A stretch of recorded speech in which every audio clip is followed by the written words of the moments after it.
The strangest thing about Mad Max is that Mad Max might not actually be the hero of his own story. And once you start noticing it, the entire franchise begins to look very different.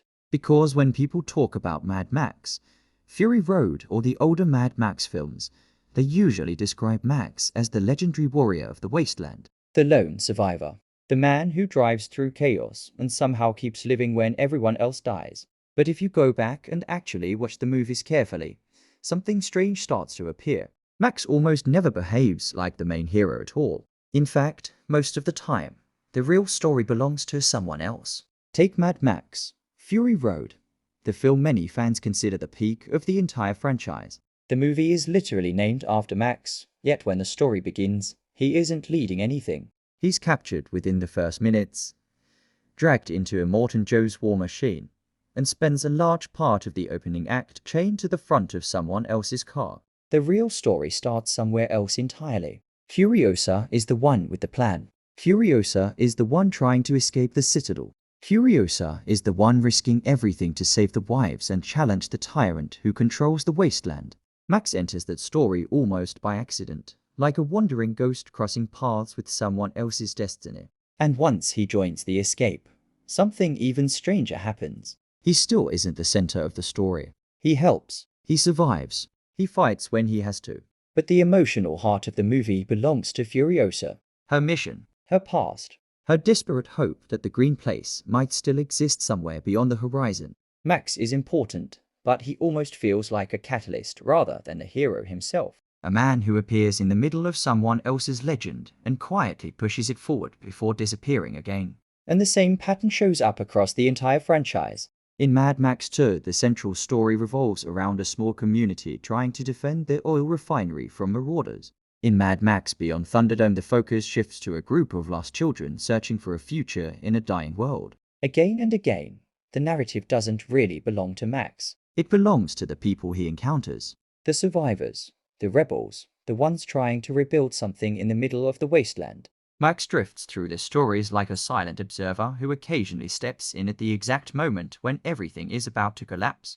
Which raises a strange question. If Max is supposed to be the hero of this universe, why does he constantly feel like a secondary character inside his own films? That question leads to one of the most fascinating theories about the entire franchise.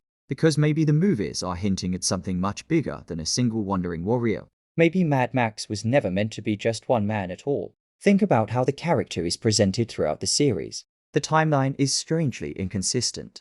Years seem to pass, yet Max barely ages the way you would expect. Different actors portray him across different eras of the franchise, and yet the world treats the name Mad Max almost like a legend that everyone already understands. Stories about him spread across the wasteland. People recognize the idea of him even when they barely know the details. A road warrior, a survivor, a man who appears out of nowhere when the wasteland is at its worst. The kind of figure who feels less like a person and more like a myth passed from one generation to another. And once you look at it from that angle, an entirely new possibility appears. What if Mad Max isn't actually one individual hero wandering the desert for decades? What if Mad Max is a legend that different survivors slowly become over time? Imagine the wasteland as a place where stories travel faster than people, where survivors cling to rumors of a lone warrior who once fought back against chaos and lived to tell the tale. Eventually, someone else steps into that role. Another driver, another fighter, another broken survivor who carries the same reputation forward. The name spreads, the myth grows, and every time the wasteland produces another desperate hero, the legend continues. Suddenly, the strange details of the franchise start making a lot more sense. The shifting timelines, the different interpretations of Max, the way each film feels like a self-contained tale told around a campfire rather than a strict chronological chapter of the same life. In a world where history has collapsed, stories might be the only thing people have left. And those stories slowly turn a man into something larger than himself, a symbol, a warning, a ghost of the road. But if Mad Max is really a legend passed from survivor to survivor, that idea creates an even stranger possibility about the movies themselves. Because the films might not actually be showing us one continuous life. They might be showing us something very different. Different versions of the same myth, told by different people who lived through the wasteland. And if that's true, then the world of Mad Max might be hiding a much deeper mystery than anyone realized. Because if the Mad Max films are really different versions of the same legend, then what we're watching might not be a perfectly accurate history of the wasteland at all. Instead, the movies could be the way survivors remember the past. Stories that grew bigger, stranger, and more dramatic every time someone retold them. And in a world like the one shown in Mad Max, Fury Road, that idea actually makes a lot of sense.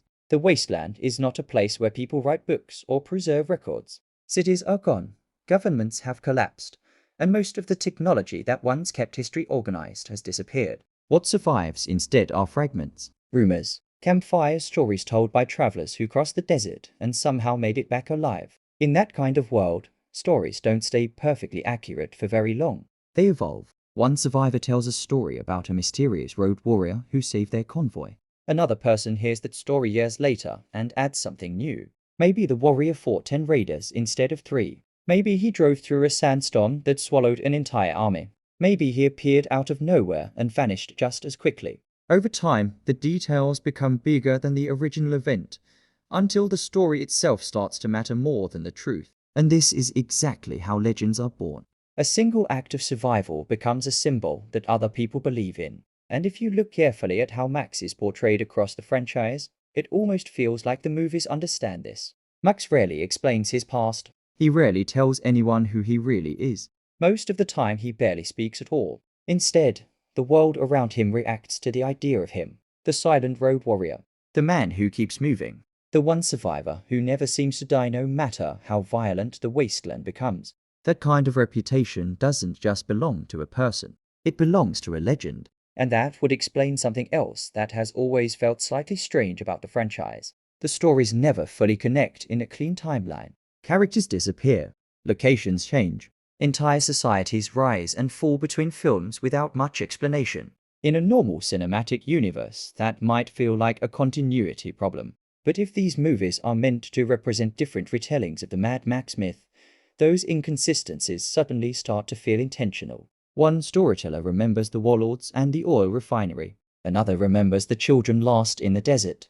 Someone else remembers the day Furiosa challenged Immortan Joe and tried to lead the wives to freedom. Each version centers on the same mysterious figure who appears at the edge of the story, helps change the outcome, and then disappears back into the wasteland before anyone truly understands him. Almost like a ghost that different survivors claim to have seen. And the more you think about it, the more that interpretation fits the tone of the entire franchise. Because the world of Mad Max has always felt closer to a post-apocalyptic folklore than a traditional action saga. The characters themselves speak in myths. Warboys chant about Valhalla. Children repeat stories about a lost green paradise. Entire tribes build their identities around symbols, prophecies, and memories of a world that no longer exists. In that kind of culture, a legendary road warrior would become something much larger than a single man. He would become proof that survival is possible. Proof that someone out there is still fighting the chaos of the wasteland. And if the Mad Max legend really works that way, it changes the way we see every film in the series. Because suddenly, Max isn't just the protagonist moving through a chronological story. He becomes the thread connecting dozens of different survival stories across the wasteland. A symbol that appears whenever someone stands up against the brutality of that world. But that idea leads to one final, unsettling possibility. Because if Mad Max is truly a legend that different survivors embody over time, then the most important question isn't who Max was in the past. The real question is something much stranger. Who might become the next Mad Max, and whether the wasteland will ever stop needing one. And maybe that's the darkest truth hiding inside the Mad Max universe. Because if Mad Max is really just a legend the wasteland keeps creating, then the story was never meant to end with one man. Every time the world collapses a little further, every time another warlord rises from the ruins, every time a group of survivors reaches the point where there is nothing left but the road, the legend might start again. Somewhere out there another driver finds an old car that still runs. Another survivor loses everything that once made life normal. Another wanderer learns how to live in a world where mercy is rare and survival is everything. And little by little, the wasteland begins shaping that person into something new. A road warrior. A ghost on a highway. A name people whisper about when hope is almost gone. Because in the brutal world of Mad Max, Fury Road, and the broken universe that began with Mad Max, legends aren't just stories. They're the only thing strong enough to survive when civilization disappears. And if the wasteland truly works that way, then the most unsettling possibility of all is this. The next Mad Max might already exist somewhere beyond the horizon, driving through the dust, carrying the same legend forward without even realizing it yet.